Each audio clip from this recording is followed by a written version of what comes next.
Morning বন্ধুরা, শুভ সকাল। আশা করি তোমরা সবাই খুব ভালো আছো আর আমিও খুব ভালো আছি। দেখো, দুপুরে রান্না নিয়ে চলে আসলাম। আর আজকে বরমশাই সকালবেলায় বাড়িতে ঢুকে গেছে। কী বলো তো, শিলিগুড়ি থেকে চলে আসছে ছুটিতে। তা সামনেই আমাদের একটা বিয়ে বাড়ি আছে, যার জন্য চলে এসেছে। তা তোমার তার জন্য তোমাদের সকাল সকাল রান্না বসিয়ে দিয়েছি। আর এদিকে বসিয়েছি এক সস্তেন ভাত। দেখো হচ্ছে এরকম এক সস্তেন ভাত হচ্ছে, আজকে ভাতটা দেখালাম। আর এদিকে কী করছি বলো তো, তেলাপিয়া মাছ খেতে বড়মশাই খুব ভালোবাসে। তার জন্য আজকে তেলাপিয়া মাছ কাঁচা লঙ্কা আর কালো জিরা ফোড়ন দিয়ে, কাঁচা লঙ্কা বেটে আর ধনে পাতা দিয়ে মাখা মাখা একটু করবো। আর দেখো, বাড়ির গাছে ধনে পাতা ছাদের থেকে তুলে নিয়ে আসলাম, আমার ছাদ বাগান ছিল। ধনে পাতা তুলে আনলাম বাড়ির গাছে, ধুয়ে নিয়েছি, কাদা মাছ ছিল বলে গোড়াতে।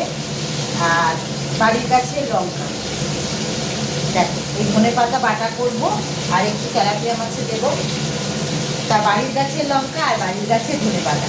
তা বাড়ির শাকসবজি গাছ হলে খুব ভালো লাগে তুলতে, আর বাড়ির গাছে জিনিস খেতেও খুব ভালো লাগে। তা আমার ছাদ বাগান তোমাদের একদিন দেখাবো বন্ধুরা।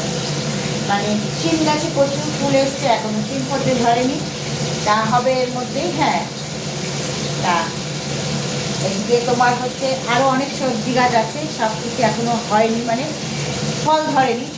আর লেবু, পাতি লেবু গাছে প্রচুর ফল ধরেছে, সবেদা ধরেছে, সব তোমাদের দেখাবো সময় করে। তাহলে আজকে তোমার হচ্ছে এখনকার মতন টাটা, পরে ভিডিও নিয়ে পরে আসবো। আর পরে কী রান্না হবে সেগুলো তোমরা দুপুরবেলা লাঞ্চের থালিতেই দেখতে যাবো। তাহলে এখনকার মতন বাই।